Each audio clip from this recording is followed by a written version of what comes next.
ആണ് കെ.ആർ. സാജു പങ്കുവച്ചത്. രാഹുൽ മാങ്കൂട്ടത്തിനെതിരെ ലഭിച്ച പരാതിയിൽ തിടുക്കത്തിൽ കേസെടുക്കേണ്ട എന്ന് പോലീസിന്റെ തീരുമാനം. പരാതിക്കാരൻ കൂടുതൽ തെളിവുകൾ നൽകിയാൽ മാത്രം കേസെടുത്താൽ മതിയെന്നാണ് പോലീസിന് ലഭിച്ച നിയമോപദേശം. പുറത്തുവന്ന ശബ്ദ സന്ദേശത്തിലെ പെൺകുട്ടി പരാതിയുമായി വന്നാൽ കേസെടുക്കും. നിതിൻ സേവ്യർ കൊച്ചിയിൽ നിന്ന് വിവരങ്ങൾ നൽകും. നിതിൻ, ഇന്നലെ ഈ ഒരു പരാതി പോലീസിന്റെ മുന്നിലേക്ക് വന്നപ്പോൾ തന്നെ ഇതിനെ എങ്ങനെ ട്രീറ്റ് ചെയ്യും എന്നുള്ള കാര്യമൊക്കെ നമ്മൾ നോക്കിയിരുന്നത് തന്നെയാണ്. ഇപ്പോൾ കേസെടുക്കേണ്ടതില്ല എന്നുള്ളൊരു തീരുമാനത്തിലാണല്ലോ എത്തിയിരിക്കുന്നത്. എന്തൊക്കെ നിയമോപദേശങ്ങൾ പോലീസിന് ലഭിച്ചു? ഇന്നലെയാണ് എറണാകുളം സെൻട്രൽ പോലീസ് സ്റ്റേഷനിൽ അഭിഭാഷകനായ ഷിൻഡോ സെബാസ്റ്റ്യൻ രാഹുൽ മാങ്കൂട്ടത്തിനെതിരെ പരാതി നൽകിയിരിക്കുന്നത്. അതായത് ചാനൽ ചർച്ചകളിലൂടെ അല്ലെങ്കിൽ ചാനലിലൂടെ പുറത്തുവന്ന റിപ്പോർട്ടിൽ അല്ലെങ്കിൽ അതിൽ പുറത്തുവന്ന ഓഡിയോ ക്ലിപ്പിൽ നിർബന്ധിത ഗർഭചിത്രം നടത്താൻ രാഹുൽ മാങ്കൂട്ടം സമ്മർദ്ദം ചെലുത്തി എന്നാണ് പരാതി. ഇതിനാൽ കേസ് രജിസ്റ്റർ ചെയ്യണമെന്നാണ് അഭിഭാഷകൻ പരാതി നൽകിയിരിക്കുന്നത്. പക്ഷേ ഈ പരാതിയിൽ നിയമോപദേശം തേടിയ ശേഷം മാത്രം മുന്നോട്ടുള്ള നടപടികൾ എടുത്താൽ മതിയെന്ന് പോലീസ് കഴിഞ്ഞ ദിവസം തീരുമാനിക്കുകയും അതിന്റെ അടിസ്ഥാനത്തിൽ നിയമോപദേശം തേടുകയും ചെയ്തിരുന്നു. ഇപ്പോൾ ഏതായാലും രാഹുൽ മാങ്കൂട്ടത്തിനെതിരെ നിലവിൽ ഉടനടി നടപടി എടുക്കേണ്ടതില്ല എന്നൊരു തീരുമാനമാണ് പോലീസ് എടുക്കുന്നത്. തിടുക്കത്തിൽ കേസ് എടുത്താൽ അത് പിന്നീട് തിരിച്ചടിയാകും. നിയമപരമായി കേസ് നിലനിൽക്കാൻ സാധ്യതയില്ല എന്നാണ് പോലീസിന് ലഭിച്ചിരിക്കുന്ന നിയമോപദേശം. കൂടുതൽ തെളിവുകൾ പരാതിക്കാരൻ ഏതെങ്കിലും സാഹചര്യത്തിൽ ഹാജരാക്കിയാൽ മാത്രം ഈ കേസുമായി മുന്നോട്ട് പോയാൽ മതി എന്നാണ് പോലീസിന് ലഭിച്ചിരിക്കുന്ന നിർദ്ദേശം. ഒപ്പം തന്നെ ഈ പുറത്തു വന്ന ശബ്ദ സന്ദേശത്തിലെ പെൺകുട്ടി അത് പരാതിയുമായി മുന്നോട്ട് വന്നാലും കേസെടുക്കാൻ പോലീസിന് നിയമോപദേശം നൽകിയിട്ടുണ്ട്. പക്ഷേ മൂന്നാമതൊരാളുടെ പരാതിയിൽ ഇത്തരത്തിൽ നിർബന്ധിത ഗർഭചിത്രം നടന്നിട്ടുണ്ടോ അതോ ഗർഭചിത്രം നടത്താൻ നിർബന്ധിച്ചിട്ടുണ്ടോ എന്ന കാര്യങ്ങളടക്കം തെളിയിക്കപ്പെടേണ്ടതുണ്ട്. അത്തരം തെളിവുകൾ പോലീസിന് ലഭിക്കേണ്ടതുണ്ട്. ഊഹാപോഹങ്ങളുടെ അല്ലെങ്കിൽ ഈ ചാനൽ ചർച്ചകൾ വന്ന ഓഡിയോയുടെ അല്ലെങ്കിൽ പുറത്തു വന്ന ഓഡിയോയുടെ പുറത്ത് അത്തരത്തിലൊരു കേസ് എടുക്കാൻ സാധിക്കില്ല എന്നാണ് പോലീസിന് ലഭിച്ചിരിക്കുന്ന നിർദ്ദേശം. പരാതിക്കാർ പരാതിയുമായി രംഗത്ത് വന്നാൽ മാത്രമേ കേസുമായി മുന്നോട്ട് പോകാൻ പോലീസിന് സാധിക്കൂ, അല്ലേ? തീർച്ചയായും ഈ പുറത്തുവന്ന ശബ്ദ സന്ദേശത്തിലെ പെൺകുട്ടി ഇത്തരത്തിലൊരു പരാതിയുമായി മുന്നോട്ട് വന്നാൽ മാത്രം കേസുമായി മുന്നോട്ട് പോയാൽ മതി എന്നാണ് പോലീസ് തീരുമാനിച്ചിരിക്കുന്നത്. ഏതെങ്കിലും ഒരു സാഹചര്യത്തിൽ ഇപ്പോൾ പുറത്തു വന്നിരിക്കുന്ന ഈ ശബ്ദ സന്ദേശം അത് കൃത്രിമമായി നിർമ്മിച്ചതോ മറ്റോ ആണോ എന്നൊരു സാഹചര്യം ഉണ്ടായാൽ അത് പോലീസിന് വലിയ തോതിൽ തിരിച്ചടിയാകുമെന്ന് പോലീസിന് വ്യക്തമായി തന്നെ അറിയാം. അത്തരം സാഹചര്യങ്ങൾ മുൻപും പോലീസ് നേരിടേണ്ടി വന്നിട്ടുണ്ട്. അതുകൊണ്ട് തന്നെ പരാതിയുമായി ഇത്തരത്തിൽ പെൺകുട്ടികൾ മുന്നോട്ട് വന്നാൽ ഏതെങ്കിലും പെൺകുട്ടി പരാതിയുമായി മുന്നോട്ട് വന്നാൽ മാത്രം രാഹുൽ മാങ്കൂട്ടത്തിൽ MLA-ക്കെതിരെ കേസെടുത്താൽ മതി. അല്ലാതെ മൂന്നാമതൊരാൾ നൽകുന്ന അല്ലെങ്കിൽ ചാനൽ ചർച്ചകളിൽ വാർത്ത കണ്ട് ആരെങ്കിലും നൽകുന്ന പരാതിയിന്മേൽ തൽക്കാലം നടപടി എടുക്കേണ്ട എന്നാണ് പോലീസിന് ലഭിച്ചിരിക്കുന്ന നിയമോപദേശം. പക്ഷേ നിതിൻ, ശരിയാണ്, നിലവിൽ ഇപ്പോൾ പരാതി നൽകിയിരിക്കുന്നത് മൂന്നാമതൊരു കക്ഷി തന്നെയാണ്. പക്ഷേ അദ്ദേഹം ഉന്നയിക്കുന്ന പരാതി അല്ലെങ്കിൽ അതിൽ ഉന്നയിക്കുന്ന കാര്യങ്ങൾ അത് വളരെ പ്രധാനപ്പെട്ട കാര്യങ്ങൾ തന്നെയല്ലേ?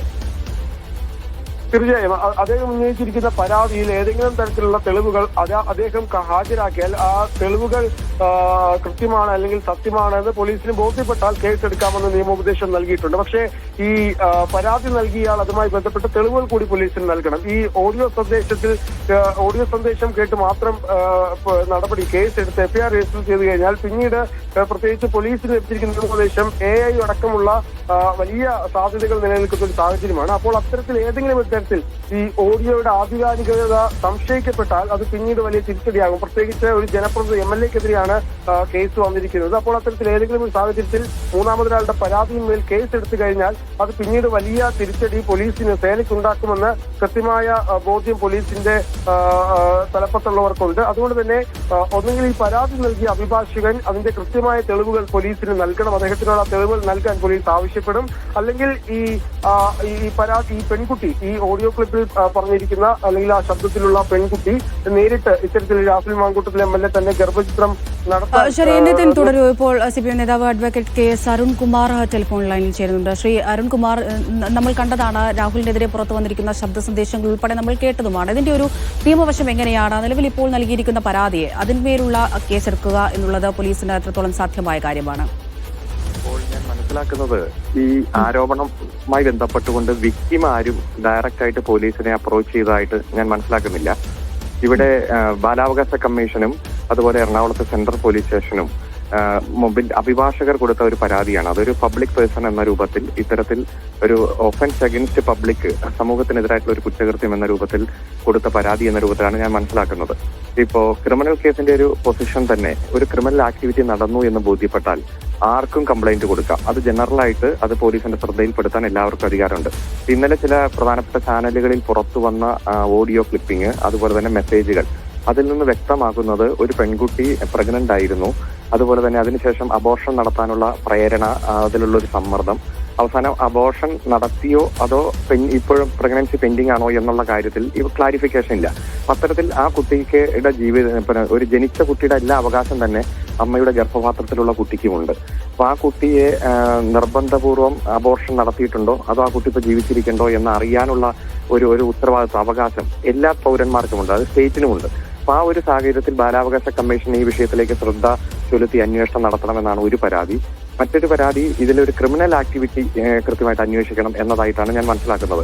ഏതായാലും പോലീസിനെ സംബന്ധിച്ചിടത്തോളം വിക്ടിം ഡയറക്റ്റ് ആയിട്ട് വരാത്തത് കൊണ്ട് ആ വിക്ടിമിനെ കണ്ടെത്താൻ, പ്രത്യേകിച്ച് ഈ ചാനലുകൾ ആധികാരികമായിട്ട് തന്നെ വീഡിയോ പുറത്തുവിടുമ്പോൾ ആ വീഡിയോയുടെ സോഴ്സ് കണ്ടെത്താൻ, ആ വീഡിയോയിലുള്ള ശബ്ദം മറ്റു കാര്യങ്ങളൊക്കെ യഥാർത്ഥ ആളുകൾ തന്നെയാണ് എന്ന് ബോധ്യപ്പെടുത്തിയിട്ട് വേണം കേസ് രജിസ്റ്റർ ചെയ്യാൻ.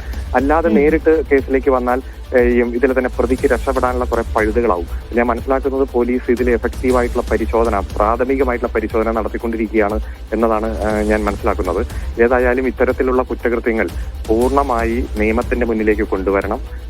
നിരവധി വിക്ടിമുകൾ വീണ്ടും രംഗത്ത് വരുന്നൊരു സാഹചര്യമുണ്ട്.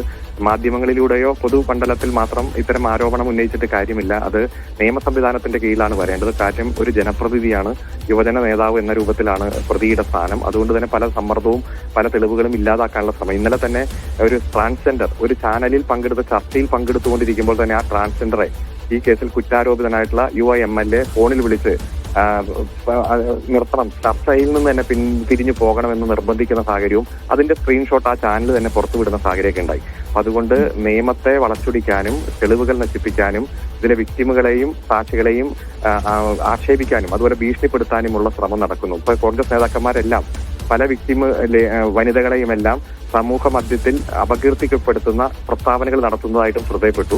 വളരെ ജാഗ്രതയോടെ തന്നെ ഇത്തരം വിഷയങ്ങളെ ഇടപെടേണ്ടത് അത്യാവശ്യമാണ്. ഓക്കെ, വളരെയധികം നന്ദി അഡ്വക്കേറ്റ് കെ. സരൺകുമാർ പ്രതികരിച്ചതിന്. ഇപ്പോൾ വി. കെ.